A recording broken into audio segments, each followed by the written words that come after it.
From the enormous mountains of Tajikistan and Kirgizstan to the endless steppes and deserts of Kazakhstan, Uzbekistan and Turkmenistan, Central Asia is a region of contrast. Throughout Central Asia, herdsmen tend to cattle the same way they have for centuries, albeit sometimes on a paved road.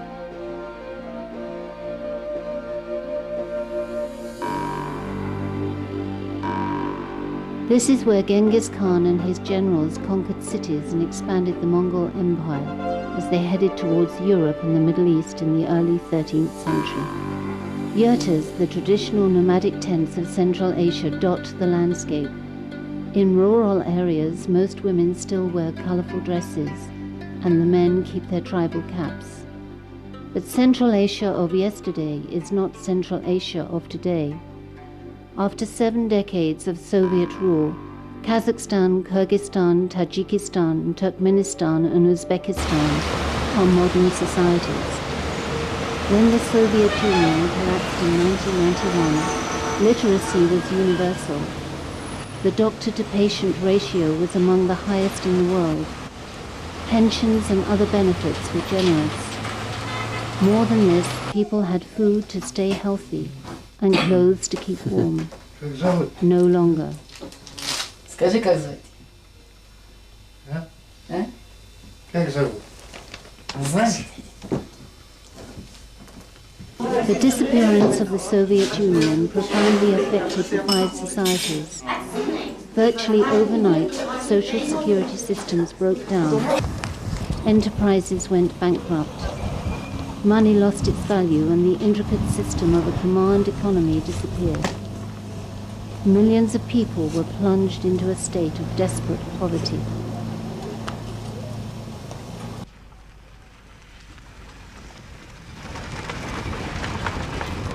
One of them is Devuz Kanabayeva. Не могла ничего найти я. Я последний халат я себе продам, чашку муку и лапшу катаю. Поэтому станет некоторые места бывает-то. Devuz lives on the outskirts of the historic city of Taraz in Kazakhstan, just by the tracks of the Silk Road Railway. Her 9 children, aged 18 months to 18 years, have no winter clothes and no winter shoes. None of them go to school. According to a Red Cross vulnerability survey in Kazakhstan, 44% of school-aged children do not have winter shoes. In October, the only foodstuffs Devuz has for winter are a few potatoes and some tomatoes that were left over after the fields had been picked. In 1991, the average Kazakhstani consumed 72 kilos of meat a year. Now he can only afford to eat 45 kilos. In a country where meat is the staple diet, vulnerability means only being able to eat minimum amounts of bread and tea, and nothing else. In the Aral Sea region of Uzbekistan, thousands of people are trapped in an environmental nightmare, now coupled with an economic collapse. Former fishing villages are now located more than 120 kilometers away from the sea. A deadly combination of salt, fertilizers and pesticides seeps into groundwater and food produce and poisons inhabitants of the region. The result is high infant mortality, abnormal number of miscarriages, and general poor health. Over the border in Dashalsk, Turkmenistan, a Red Crescent nurse arrives at the home of an elderly man. Totally blind, he is one of the thousands of isolated pensioners throughout Central Asia who depend on visiting nurses. These nurses provide health care, buy groceries, clean house, join in a cup of tea, listen and smile.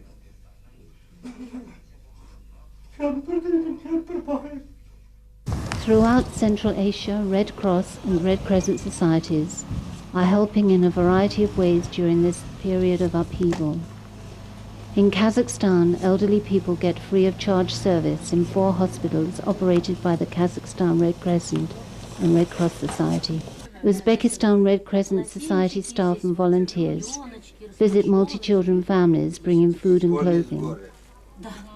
Handicapped children in Tashkent get a chance to visit the Red Crescent Children's Club for specialized education and a rare chance to play outside the home.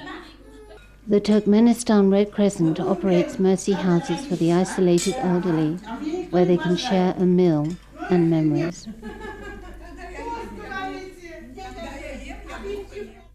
In Kyrgyzstan, the Red Crescent provides food to isolated elderly people under a federation program supported by the German Red Cross and the European Union.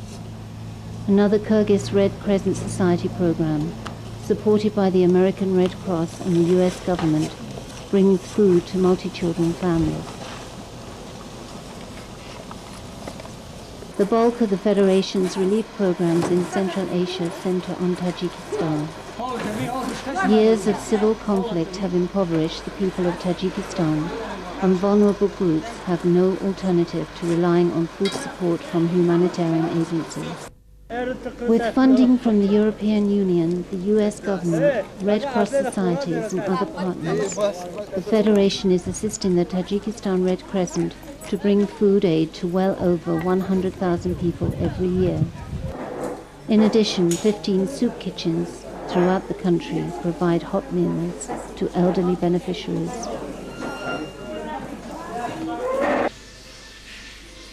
The Tajikistan Red Crescent and the Federation have also spearheaded a campaign to fight typhoid and other diarrheal diseases that have appeared with increasing severity in recent years.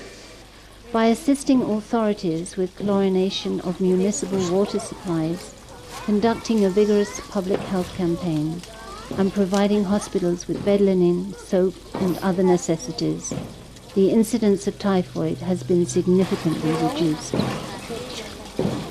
In the eastern part of the country, in the Pamir Mountains of Gorno-Badakhshan, the Federation has helped keep hospitals and schools open over the difficult winter months. More than 1,000 trucks annually carry relief supplies for the Federation to the Pamirs, crossing difficult mountain passes as high as 4,600 meters. A program funded by the Norwegian Red Cross has not only brought coal into the area, but is also supporting refurbishment of buildings.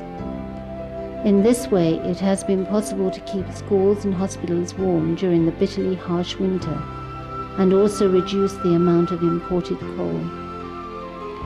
In the past few years, the Federation, with the help of national societies, has distributed thousands of pairs of shoes in the Pamirs. Now, with the support of the Swedish Red Cross, school children in the Pamirs are learning to make their own shoes from locally available materials.